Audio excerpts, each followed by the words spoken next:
नमस्कार मित्रों। आज के समय में इस विश्व के छोटे से लेकर बड़े देश का सिर्फ एक ही सपना है कि उसका देश जो है वो एक सुपर पावर देश बन जाए। और ऐसा इसलिए है दोस्तों क्योंकि सुपर पावर देश जो है वो इस विश्व के सबसे ज्यादा शक्तिशाली राष्ट्र है, जिनका एक ग्लोबल इन्फ्लुएंस है पूरी दुनिया के ऊपर। अपनी कमाल की economic wealth, military, geography, population, resources, governmental policy और कल्चरल आइडेंटिटी की मदद से। पर आखिर किस तरह से दोस्तों कोई भी देश जो है वो सुपर पावर बनता है और उसके लिए क्या क्या चीजों की जरूरत पड़ती है, आइए दोस्तों हम सभी लोग साथ में मिलकर जानते हैं इस चीज को। दोस्तों कहा जाता है कि किसी भी देश को सुपर पावर बनने के लिए अपने देश के 4 स्तंभों की शक्तियों को बढ़ाना पड़ता है, जिसमें से पहला स्तंभ है इकोनॉमी। एक सुपर पावर देश के पास दोस्तों बहुत ही बड़ी इकोनॉमी का होना बहुत ज्यादा जरूरी है, क्योंकि इस तरह से वो देश जो है वो आपके ऊपर टैक्स लगा सकता है और उसको ये पता चल सकता है कि आपको किन किन चीजों की जरूरत है और वो आपको दे सकता है, जैसे कि health care, education, social protection, basic public services जैसी और भी कई सारी चीजें। इसी के साथ ही दोस्तों जैसे एक इकोनॉमी जो है वो बड़ी बनती है तो फिर वहां पर एम्प्लॉयमेंट अपॉर्चुनिटीज बनती है, टेक्नोलॉजिकल एडवांसमेंट भी, living standard, living condition, per capita income, quality of life भी जो है वो बहुत ही ज्यादा बढ़िया हो जाती है। किसी भी देश में अगर दोस्तों ये सारी चीजें आ जाए तो फिर वहां का इंडस्ट्रियल और इंफ्रास्ट्रक्चरल डेवलपमेंट जो है वो भी शुरू हो जाता है और बहुत ही ज्यादा बढ़िया हो जाता है, जिसकी मदद से वो देश जो है वो एक डेवलप बन जाता है। क्योंकि हमारे देश में दोस्तों आज भी ऐसी कई सारी जगह है जहां पर बिना इंफ्रास्ट्रक्चर को देखे ही कहीं पर भी जमीन ले लेते हैं और वहां पर मकान बना देते हैं बिना कुछ सोचे समझे ही।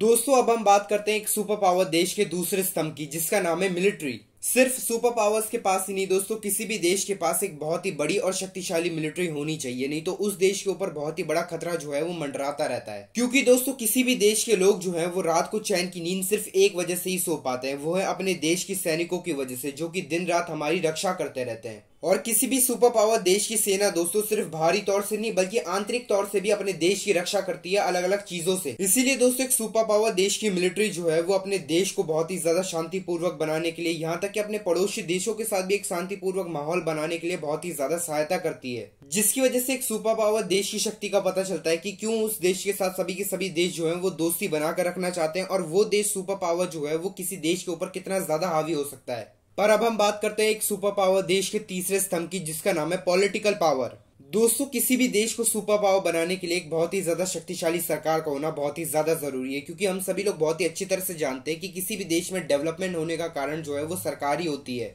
और किसी भी देश में कितनी ज्यादा शांति है, उस देश में क्या क्या चीजें हो रही है, ये चीज भी दोस्तों सरकार ही तय करती है और ये सरकार ही होती है जो कि पूरे विश्व के सामने हमारे देश को दर्शाती है। इसी वजह से दोस्तों एक सुपर पावर देश के पास एक बहुत ही ज्यादा शक्तिशाली पॉलिटिकल पावर का होना बहुत ज्यादा जरूरी है, क्योंकि ये अपने काम करने के तरीकों से, प्रोजेक्ट और शक्तियों की मदद से बहुत बड़ा प्रभाव रखते हैं पूरी विश्व के अंदर। एक सुपर पावर को दोस्तों इसी तरीके की सरकार की जरूरत होती है, क्योंकि इनके काम करने के तरीकों की वजह से इनकी छवि जो है वो बाकी देशों के सामने बहुत ही ज्यादा बढ़िया और शक्तिशाली बनी रहती है, जिसकी वजह से बाकी देशों के देशवासियों को भी उस सुपर पावर देश की सरकार के ऊपर बाकियों से बहुत ज्यादा भरोसा होता है, क्योंकि उनके काम करने का प्रभाव भी इतना ज्यादा होता है और इतना बढ़िया होता है। इसी के कारण एक सुपर पावर देश को बाकी देशों से बहुत ही ज्यादा बड़ा पद और ओहदा मिलता है बाकी सभी देशों से। पर अब हम एक सुपर पावर देश के चौथे स्तंभ की बात करते हैं, जो कि अंतिम स्तंभ है, जिसका नाम है कल्चरल पावर। दोस्तों कल्चरल पावर का मतलब होता है डिजायरेबल और ट्रांसपोर्टेबल कल्चर, जो कि आपके देश को उन चीजों को पाने में मदद कर सकता है जो कि आपकी मिलिट्री और पॉलिटिकल पावर जो है वो कर ही नहीं सकती है। और ज्यादातर ये शक्तियां जो है वो सॉफ्ट पावर के साथ जुड़ी हुई रहती है, जिनके अंदर एक रीजनल प्रभाव होता है जो कि आपके संबंधों को इंटरनेशनल स्टैंडिंग तक लेकर जा सकता है दूसरे देशों के साथ, जो कि ये दिखाता है कि आपका देश जो है वो एक सुपर पावर होने के साथ एक कल्चरल पावर भी है, जो कि ये दिखलाता है कि एक सुपर पावर देश का कल्चर, आर्ट और एंटरटेनमेंट जो है वो पूरे विश्व में कितना ज्यादा लोकप्रिय है। जिसकी वजह से एक सुपर पावर देश के कल्चरल पावर को एक बहुत ही बड़ा प्रभाव मिलता है पूरे विश्व के अंदर बाकी देशों के कल्चरल पावर से, जो कि एक सुपर पावर देश के कल्चर को बहुत ही ज्यादा मशहूर होने के साथ ही बहुत ज्यादा लोकप्रिय भी बनाता है बाकी देशों के अंदर। और अब आप अपने विचार दोस्तों हमें कमेंट सेक्शन में यहाँ लिखकर बताएं कि आने वाले कुछ सालों में कौन सा देश जो है वो सुपर पावर बन सकता है।